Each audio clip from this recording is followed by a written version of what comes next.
सितंबर 2025 आपके लिए कैसा रहने वाला है? हर एक व्यक्ति की जिज्ञासा होती है, जैसे कोई नया महीना शुरू होता है वो जानना चाहते हैं कि नौ ग्रह इस महीने में हमारे लिए कब शुभ रहेंगे, कब अशुभ रहेंगे। और मैं अपनी हर वीडियो में यह बताता आया हूं कि ग्रह अलग अलग लगन वाले व्यक्ति के लिए अलग अलग राशियों में अलग अलग भाव में विभिन्न प्रकार से फल देते हैं। अगर आपकी भी है जिज्ञासा ये बात जानने की कि आपके लगन में ग्रह जो है वो कैसे फल देने वाले हैं सितंबर 2025 में, तो बने रहे मेरे साथ इसी वीडियो में। नमस्कार दोस्तों, मैं हूं डॉक्टर विवेक चोपड़ा और आज मैं आपको आपके लगन के बारे में बताने जा रहा हूं कि ग्रह किस भाव में गोचर कर रहे होंगे, किस राशि में गोचर कर रहे होंगे, वहां पर उनका ये गोचर शुभ है आपके लिए या अशुभ है। पहले कुछ समझ लेते हैं कि ग्रह काम कैसे करते हैं, क्योंकि ये गोचर के ऊपर आधारित एक एपिसोड है, तो आपको समझना पड़ेगा कि ग्रह दो तरीके से फल देते हैं। पहले वो जो जन्म के ग्रह होते हैं, दूसरे वो जो गोचर में ग्रह होते हैं। अब संभावना यह भी है कि ग्रह जो जन्म का है वो शुभ हो सकता है या अशुभ हो सकता है, ठीक उसी प्रकार गोचर का ग्रह भी शुभ या अशुभ हो सकता है। तो ये चार प्रकार के कॉम्बिनेशंस यहां पर बनेंगे। पहला वो जिसमें ग्रह जन्म का भी शुभ है और गोचर का भी शुभ है, बहुत अच्छी बात है, अच्छे रिजल्ट्स देगा। ग्रह जन्म का तो शुभ है लेकिन गोचर में कुछ समय के लिए अशुभ हो गया, बहुत चिंता करने की आवश्यकता नहीं है, क्योंकि केवल शुभता में थोड़ी सी कमी आएगी, अशुभ कुछ नहीं होगा। अब ले लेते हैं इस बात को कि ग्रह जन्म का भी अशुभ है और गोचर में वो शुभ। मैं आपको बता रहा हूं कि वो इस राशि वाले व्यक्ति के लिए, इस लगन वाले व्यक्ति के लिए शुभ है। बात कर लेते हैं अब हम इस बात के ऊपर कि अगर ग्रह जन्म का अशुभ है और गोचर में शुभ हो गया, तो बिल्कुल भी इस बात के ऊपर प्रसन्न होने की आवश्यकता नहीं है, क्योंकि जन्म का वो ग्रह अशुभ है, गोचर में शुभ हुआ है तो वो केवल अपनी कुछ परेशानियों में आपको कमी लेके आएगा, या यूं कह लीजिए कि उसकी नेगेटिविटी कुछ कम होगी, पॉजिटिव तो कुछ नहीं हो पाएगा। लेकिन अगर वो ग्रह जन्म का भी अशुभ और गोचर में भी अशुभ है, तब ये कॉम्बिनेशन बेहद चिंता का विषय बन सकता है और प्रॉब्लम्स क्रिएट कर सकता है। लेकिन समझने वाली बात यह भी है कि क्या ग्रह हर वक्त आपके लिए फल देने को तैयार बैठे होते हैं? क्या उनका गोचर में शुभ अशुभ या जन्म का शुभ अशुभ होना ही मात्र काफी है? तो उसका आंसर है नो। ग्रह फल तो आपको वो तभी देंगे जब उनकी स्वयं की महादशा, अंतर्दशा, प्रत्यंतर दशा या सूक्ष्म दशाएं चल रही होंगी। अब अगर ये ग्रह शुभ और अशुभ के कॉम्बिनेशंस में अपनी दशाओं से उस समय गुजर रहे हैं, रिजल्ट तो उसका केवल और केवल तब मिलेगा।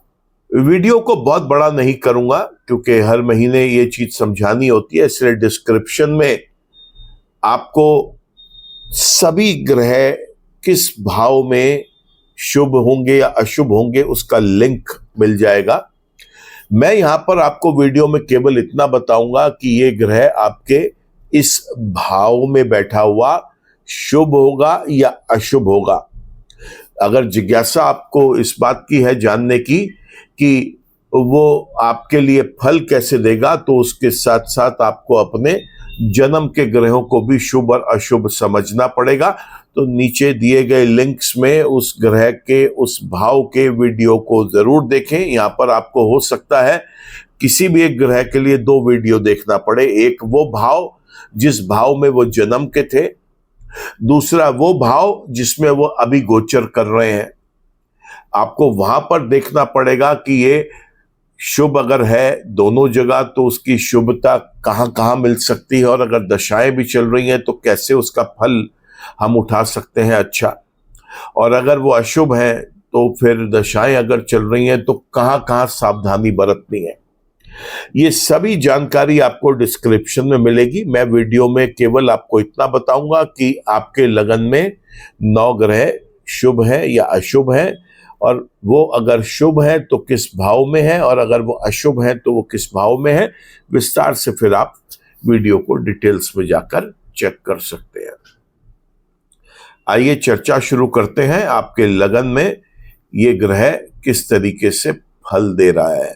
सिंह लगन अगर आपका है और आप जानना चाहते हैं कि 9 ग्रह इस महीने आपके लिए किस तरीके से फल देने वाले हैं, तो आपको एक एक करके बताता हूं। सबसे पहले समझिए सूर्य ग्रह जो है ये क्या करेंगे। सूर्य ग्रह 2 राशियों में गोचर होते हुए दिखाई देंगे। 1 तारीख से 16 तारीख तक अपनी ही राशि में रहेंगे वो, जिसे सिंह राशि बोलते हैं, और उसके बाद वो कुंडली के दूसरे भाव में गोचर होते हुए दिखाई देंगे कन्या राशि के अंदर, और दोनों ही गोचर बेहद शुभ रहेंगे।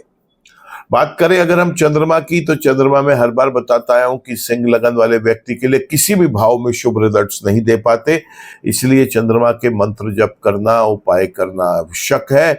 इसके सरल उपाय करें। चंद्रमा के मंत्र के साथ साथ शिव के मंत्र जप करें, महामृत्युंजय का पाठ करें। सोमवार के दिन अगर रुद्र अभिषेक करवा सकते हैं तो जाकर मंदिर में रुद्र अभिषेक करवाएं। और आपको चाहिए कि शाम के समय किसी गरीब बूढ़ी औरत को आप कोई सफ़ेद चीज़ें खाने को दें, चावल, चीनी, दूध, खीर, सफ़ेद बर्फ़ी, कोई उनको लिक्विड आइटम्स या किसी चीज़ की उनको ज़रूरत है, किसी दवा की, और अगर आप में सामर्थ्य है तो उनको वो भी लेके दें, बेहद शुभ रहेगा। बात कर लेते हैं अब हम मंगल ग्रह की। मंगल ग्रह में देख पा रहा हूं 2 राशियों में गोचर करेंगे। सबसे पहले वो कन्या राशि में 1 तारीख से 13 तारीख तक, और 13 तारीख से 30 तारीख तक फिर वो उसके बाद तुला राशि में गोचर करते हुए दिखाई देंगे, और दोनों ही गोचर मंगल के बेहद शुभ रहेंगे। और इस लगन वाले व्यक्ति के लिए तो वो योग कारक ग्रह भी होते हैं, क्योंकि एक केंद्र और एक त्रिकोण के स्वामी होते हैं, तो अच्छे रिजल्ट्स मिलेंगे यहाँ पर। बात करते हैं अब हम बुध ग्रह की। बुध ग्रह कुंडली के लगन में पहले भाव में ये 1 तारीख से 15 तारीख तक, और 15 तारीख से फिर 30 तारीख तक ये कुंडली के दूसरे भाव में अपनी उच्च की राशि में गोचर करते हुए दिखाई दे रहे हैं। और मैं देख रहा हूं ये दोनों ही गोचर बेहद शुभ रहेंगे। बृहस्पति की बात करें तो बृहस्पति काफी समय से कुंडली के 11वें भाव में गोचर कर रहे हैं, और ये पूरा महीना सितंबर का भी उन्होंने वहीं पर ही गोचर करना है, और ये गोचर बृहस्पति का बेहद शुभ रहेगा। बात कर लेते हैं अब हम इसके बाद शुक्र ग्रह की। शुक्र ग्रह को भी हम 2 भाग में देखेंगे। 1 तारीख से 14 तारीख तक शुक्र कुंडली के 12वें भाव में गोचर कर रहे हैं। ये कर्क राशि में गोचर होगा, और उसके बाद फिर लगन में ही गोचर करते हुए दिखाई देंगे सिंह राशि के अंदर। तो 12वें भाव में जब गोचर होगा कर्क राशि का, वह शुभ रहेगा, लेकिन जब वो सिंह राशि के अंदर गोचर करेंगे तो बेहद शुभ रिजल्ट्स देंगे।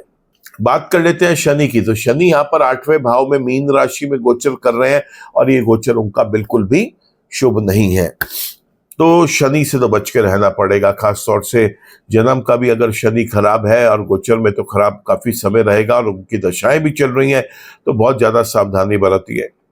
बात कर लेते हैं हम इसके बाद शनि के राहु की। और राहु कुंडली के 7वें भाव में कुंभ राशि में गोचर करेंगे, और ये गोचर बेहद शुभ रहेगा, तो राहु भी यहाँ पर शुभ हो गए।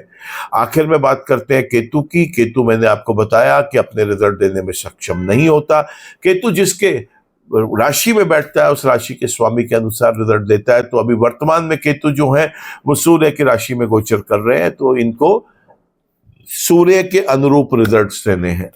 तो सूर्य यहाँ पर शुभ है पूरा महीना, लिहाजा केतु भी पूरा महीना शुभ रिजल्ट्स देंगे, कोई परेशानी की आवश्यकता नहीं है। तो ये था सिंह लगन वाले व्यक्तियों के लिए 2025 सितंबर कैसा रहेगा। तो इस तरीके से आपने देखा कि सितंबर 2025 में ग्रह आपके लिए कैसे फल देंगे, शुभ हैं, अशुभ हैं।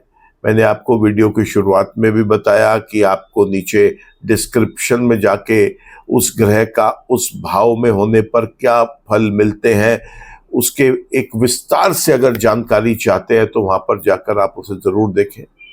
लेकिन अगर कोई ग्रह दोस्तों जन्म का भी अशुभ और गोचर में भी अशुभ है, और अगर आपकी उसकी महादशा, अंतरदशा, प्रत्यंतर दशा या सूक्ष्म दशा चल रही है, तो मैं आपसे वापस रिक्वेस्ट करूंगा कि उसके लिए आप किसी अच्छे ज्योतिषाचार्य के साथ बैठकर कुंडली की समीक्षा करवाएं। एनालिसिस के बाद ये जानें कि क्या ऐसा आप करें जिससे कि उस परेशानी में, उस नेगेटिविटी में कुछ कमी लेके आ पाए। आज के वीडियो में तो इतना ही। वीडियो अगर पसंद आया हो तो इसको आप लाइक करना, कमेंट करना, शेयर करना। चैनल पर अगर नए हैं तो चैनल को सब्सक्राइब कर लें। अगर चैनल को सब्सक्राइब किया हुआ है और बेल आइकन अभी तक आप क्लिक नहीं कर पाए तो बेल आइकन को जरूर क्लिक कर लिया करें, ताकि कोई भी नया वीडियो अपलोड होता है, कोई अपडेट आता है तो उसका एक नोटिफिकेशन आप तक भी आ सके। ईश्वर आप सबका भला करे दोस्तों। नमस्कार।